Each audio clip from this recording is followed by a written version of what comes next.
प्यार ने सीमा हैदर को ऐसे मोड़ पर लाकर खड़ा कर दिया है कि पाकिस्तान में उसकी जान को खतरा है और हिंदुस्तान में उसकी मुश्किलें बढ़ती जा रही हैं। सचिन और सीमा के प्यार के किस्से हर तरफ सुनाई दे रहे हैं। सचिन के प्यार में वो 3 मुल्कों का रास्ता तय करके हिंदुस्तान पहुंची और फिर मीडिया जगत में छा गई। क्राइम कथा में आज बात होगी नेपाल के काठमांडू के कमरा नंबर 204 की, जहां पाकिस्तानी भाभी ने अपने आशिक सचिन के साथ 7 दिन गुजारे थे।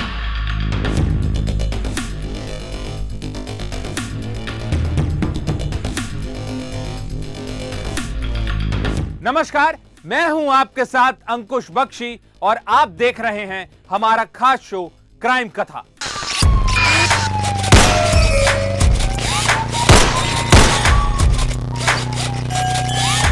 पबजी से शुरू हुई लव स्टोरी में एक के बाद एक नए ट्विस्ट सामने आ रहे हैं। यूपी एसटीएफ इस केस की जांच कर रही है, लेकिन इन सब के बीच यह सवाल उठने लगा है, क्या ये लव स्टोरी सच्ची है या इसके पीछे कोई पाकिस्तानी साजिश।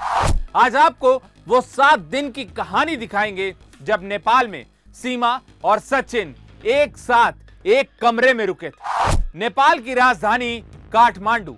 मार्च के महीने में इस इंटरनेशनल लव स्टोरी के दोनों किरदार यहां पहुंचे थे, होटल न्यू विनायक।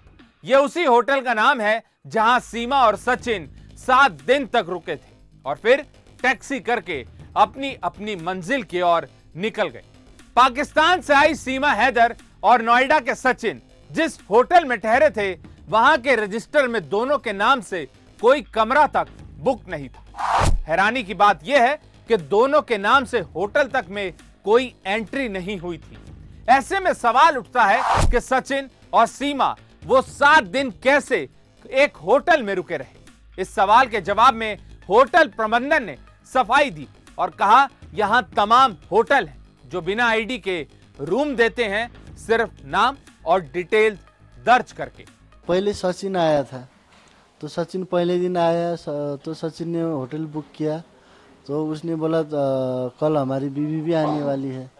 तो फिर उन्होंने वो जो सीमा है वो दूसरे दिन आई। दूसरे दिन आने के बाद वो लोग 6-7 दिन बैठा। जब जाने के बाद भी पहला सीमा चली गई थी, तो दूसरे दिन फिर वो सचिन गया था। काठमांडू के होटल न्यू विनायक के प्रबंधन का कहना है कि सीमा और सचिन ने अपनी पहचान छुपाने के लिए कोई दूसरा नाम लिखवाया।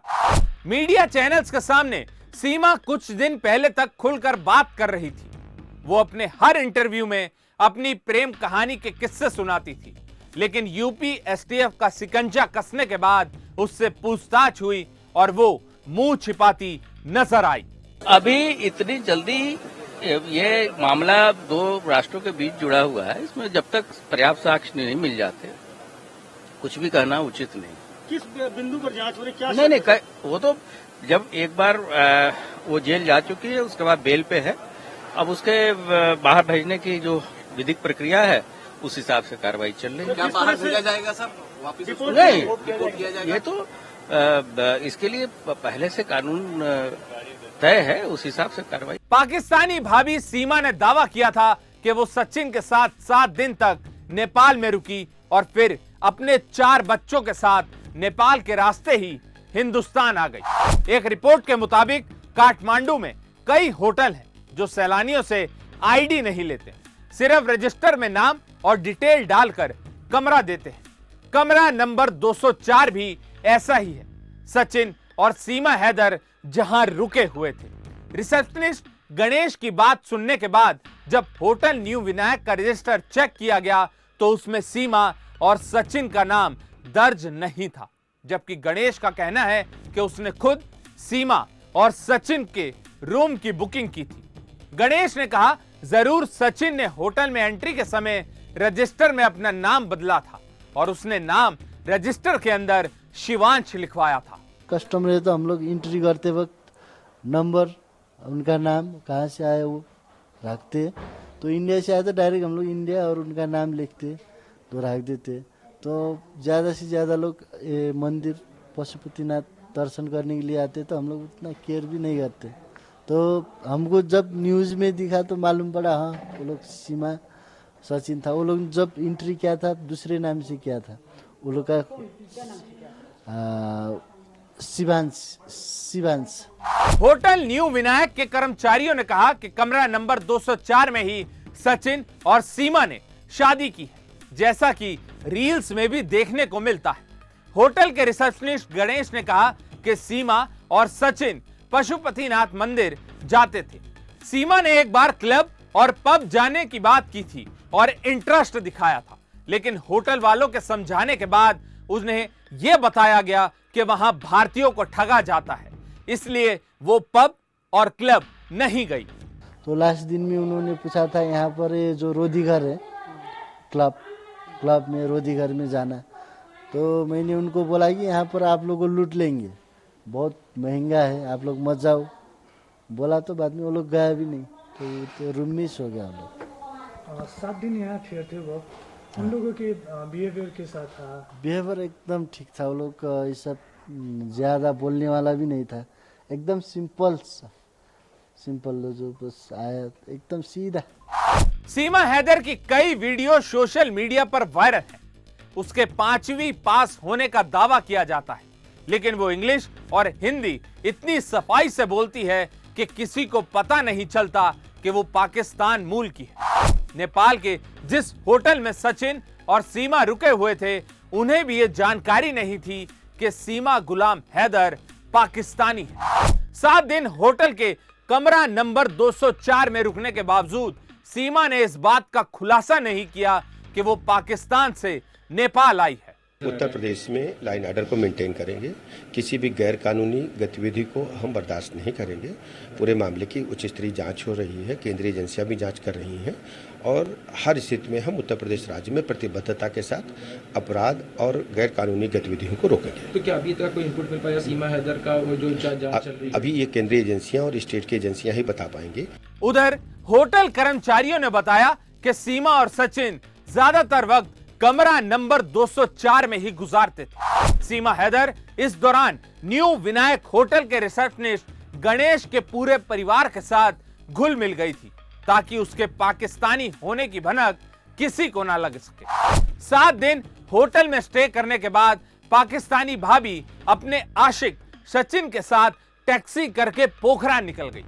गणेश ने इंटरव्यू के दौरान कहा कि होटल का रूम नंबर 204 काफी छोटा है। उस कमरे का किराया करीब 500 रुपए प्रतिदिन के हिसाब से मिलता है। कमरा नंबर 204 में एक शीशा है, जबकि एक छोटा बेड भी लगा हुआ है। मार्च में आए थे तो वो लोग 7-8 दिन बैठ के चला गए थे। तो उन वो लोग 7-8 दिन तक वो लोग ज़्यादा से ज़्यादा तो रूम में ही सोते थे दिन भर। तो सुबह शाम को वो लोग बाहर निकलते थे, तो फिर जल्दी आ जाते थे, क्योंकि हमारा होटल शाम को 9:30-10 बजे सब क्लोज हो जाती है। तो वो लोग 8-8:30 बजे पहुंच जाते थे। वो लोग ज़्यादा से ज़्यादा बाहर से फ्रूट्स, केले, बनाना, जो भी है एप्पल्स, फ्रूट्स खाते थे ज़्यादा से ज़्यादा। और वो लोग अगर रूम में खाना खाए तो वो लोग वेज थाली खाते थे, तो ज़्यादा बाहर भी नहीं जाते थे। लोग ज़्यादा से ज़्यादा रूम में रहते थे। उधर पाकिस्तानी भाभी का प्यार सच्चा है या वो पाकिस्तानी एजेंट है, इसका खुलासा भी जल्द हो सकता है। टीवी चैनल्स को बड़े बड़े इंटरव्यू देने वाली सीमा हैदर से अब लगातार यूपी एटीएस पूछताछ कर रही है। जांच जैसे जैसे आगे बढ़ रही है, हर दिन नए नए खुलासे हो रहे हैं। यूपी एटीएस की पूछताछ में यह खुलासा हुआ है कि सचिन पहला शख्स नहीं है जिससे सीमा ने संपर्क किया था। उससे पहले भी सीमा ने भारत में कुछ लोगों को संपर्क किया, जिनमें से ज्यादातर लोग दिल्ली एनसीआर के थे। सूत्रों की माने तो एटीएस जरूरत पड़ने पर इन लोगों की तलाश करके इनसे पूछताछ भी कर सकती है। यूपी एटीएस के सामने यह चुनौती है कि पाकिस्तानी भाभी अब पूछताछ में नपे तुले जवाब दे रही है। यूपी एटीएस के सूत्रों के मुताबिक पाकिस्तानी महिला सीमा हैदर बेहद तेज दिमाग की है। पूछताछ के बाद एटीएस का मानना है कि सीमा हैदर से कोई राज उगलवाना आसान नहीं है। एटीएस दफ्तर में सीमा हैदर से इंग्लिश की कुछ लाइनें पढ़वाई गई, जिसे सीमा हैदर ने इंग्लिश के एक्सेंट के साथ अच्छे से पढ़ा। पाकिस्तानी भाभी से एटीएस कई घंटे पूछताछ कर चुकी है। एटीएस ने सीमा हैदर से तोड़े गए सिम कार्ड और वीसीआर कैसेट्स के साथ साथ पासपोर्ट को लेकर भी सवाल जवाब किए। एटीएस ने पूछा कि सीमा के पास 4 फोन क्यों थे? क्या उसका भाई या कोई रिश्तेदार पाकिस्तान की सेना में है? उसने पाकिस्तान सिम को क्यों तोड़ा? वो भारत में कैसे दाखिल हुआ? पाकिस्तान में सीमा ने किस एजेंट से संपर्क किया? कराची से नोएडा आने में उसकी किस ने मदद की? ऐसे कई सवाल हैं जो सीमा पार करके आई पाकिस्तानी भाभी से एटीएस ने पूछे। ऐसे ही कई दूसरे सवाल भी हैं जिनका सच पूरा देश जानना चाहता है, क्योंकि ये मामला 2 राष्ट्रों और खासकर पाकिस्तान और हिंदुस्तान से जुड़ा है। तो ये थी कमरा नंबर 204 में गुजरे वो 7 दिन की पूरी कहानी। क्राइम कथा में आज के लिए बस इतना ही। ऐसे ही तमाम खबरों को देखने के लिए आप हमारे चैनल को लाइक और सब्सक्राइब जरूर करें। आपसे फिर होगी मुलाकात अपराध जगत से जुड़ी एक नई कहानी के साथ। तब तक के लिए सावधान रहिए, सुरक्षित रहिए और बने रहिए लाइव हिंदुस्तान के साथ।